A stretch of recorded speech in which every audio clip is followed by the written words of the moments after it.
tell about Jay Stoffel and making his first start for you guys? Yeah, he's a really good pitcher. He was a guy that after the fall was in our top 3 in our rotation, and then he got hurt during Christmas break or something like that, and I don't know the severity of it, but he's been out for a while, and now he's going to be back with us, which is great. It'll be a little bit of a boost. He'll be on a pitch count, but still yet, it'll be great to have him back. What's the status of Drew Cowley for this weekend? Drew's out. Drew's out, so still at least a week away. At least a week away, yeah. Okay. For Meyer, same idea. Still out. Adam Meyer. No, Meyer. Meyer's still nothing new. He's, I guess we'll have more information within the next week on Adam. Does there come a point in terms of just consideration of red shirt even with him, just because it's so? Well, without a doubt, depending on what the docs say about whatever's going on next week, we'll have a better feel for what we need to do moving forward with that. Sure.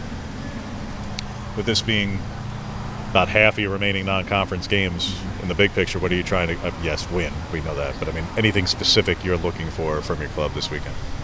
No, win games. That's the objective, and so to continue to improve in all aspects of the game. Last weekend was tough when you lose 3 one-run games to a good opponent, but they're all good opponents, it seems. Ball State's a really good opponent. They're winning their league, and they've got really good arms. They got 4 quality bullpen arms, very good starting pitching, a hitter that everybody would love to have. They're going to be good when they roll into town, and so just the objective's to win, nothing more than that. What do you see from Ball State as a program overall, and how you guys are going to go try to attack them this week? Well, Rich Maloney's a really good head coach, and he's their head coach. He's influential in the NCAA as well in terms of college baseball.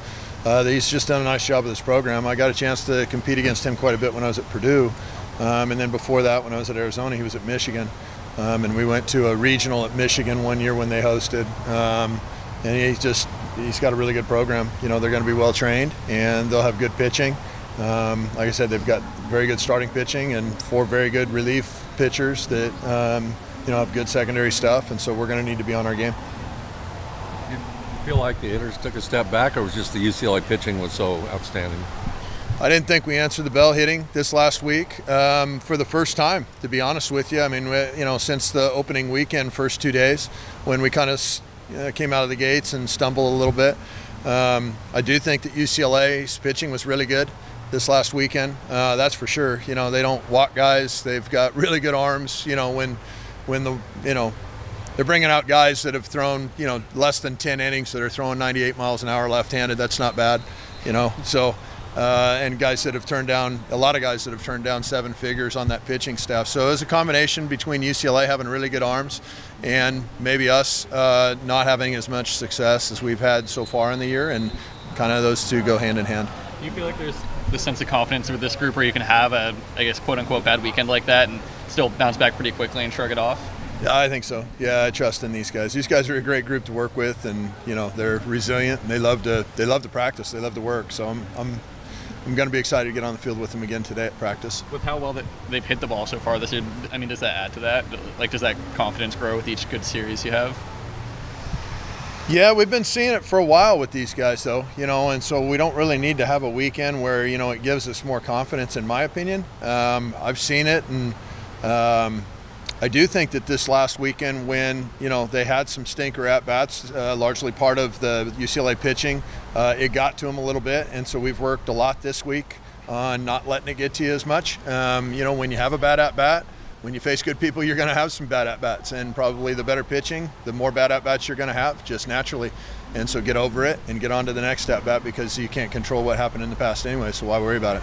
You say that a lot of this has to do with just the mental aspect of the game. What ways do you feel like it has been mental, and you're training with them to get better at coming for this coming weekend? Yeah, good question. It's overcoming failure. It's a game of failure. And so how do you handle the failures of the game is really the key. And, the answer to doing that is just being resilient, bouncing back, acting like whatever happened in a negative way didn't even happen, having that short of a memory to where you can give yourself the best chance for success on the next at-bat or the next pitch thrown, not holding on to the past, those things. Ken Ravizza was just, God rest his soul, but Ken Ravizza is the one who really dove into this issue the greatest, and he taught us a lot about the mental game, and really bringing a lot of the past into what you're doing to the present is a waste of time.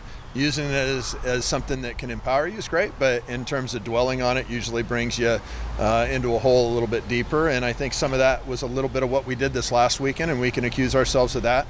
And so from a coaching standpoint, we're training our guys to really try to do a better job of the mental side of the game to where we can overcome the failures better. Easy one to second guess in hindsight, but when you get tagged on Friday and Saturday the third time through the order, your starters are going well, so naturally you want to stick with them, but it's that balancing act. Do you second guess as a staff when it does go the other way, when they get you the third time through, that maybe you should have made a change earlier, or is it second guessing versus did you feel like the numbers still bore out that you made the right decision? Well, we're not just throwing stuff out there for decision making. Isn't just like hoping it works out. Any decision that we're making, we'll use a combination of feel of what we're seeing and data and all the other stuff. Catcher's input, pitcher's input. And so, no, it's not really second guessing. We look at everything that we do on a practice or a game situation and see what we could do better, or what we feel like we didn't do a good enough job, or what we did a really good job with. And so just because you lose doesn't mean we need to get in the second guessing game. A lot of times most of the second guessing we'll do is when we win, because it gets covered up with wins. And really the bottom line is trying to learn from everything that you're doing wrong as a staff or right as a staff and as a program. And so identifying those things and owning them is really what our staff's focused on. With today being opening day, I had a couple of big picture things for you, because it came up yesterday also in a report about some of the support stuff. The schools can pay up to the $59.80 in academic bonuses and those things, and Oregon's doing that. And with it, again, being opening day and the off season it was in terms of negotiation, CBA. When your guys will have these decisions in about 2 months, how much of that conversation has changed for you because of you're one of the schools that is offering this, because of NIL, because of a CBA that changes just what pro prospects are for your guys? University of Oregon's a leading school in the country, and there's a handful of people that are going to the nth degree and to the absolute maximum of what the NCAA allows them to do. It's what makes this place great. It's why people come here. And for recruits, they're going to see all that stuff and use it as a reason why Oregon's the place for them.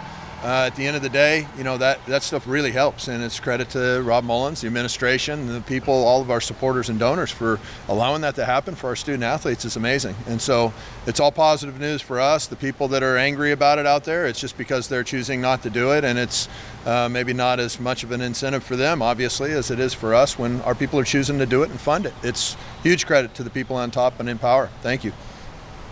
RJ Gordon had maybe the best start of the season on Friday. Obviously couldn't get through that 6th inning, but still nice to see some improvement from him. There's been improvement in all of our pitchers across the board. Him, Rio Britton, Isaac Aon. They're getting better and better each outing. We knew that there was going to be some learning curve issues with them, because you're taking a bunch of relievers and you're just throwing them into a starting role. It's not easy.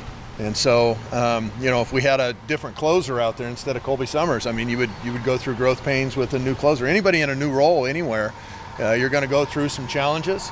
And so for us, we knew that going into the season, we were going to have a bunch of new starters, and we were going to have to be patient with those guys. And we're going to continue to be patient with those guys. Those guys have been improving, and that's all we've asked them to do, is continue to improve. Is there a chance we see Andrew Mosiello or Tommy Brandenburg this weekend? Absolutely. They'll both be available.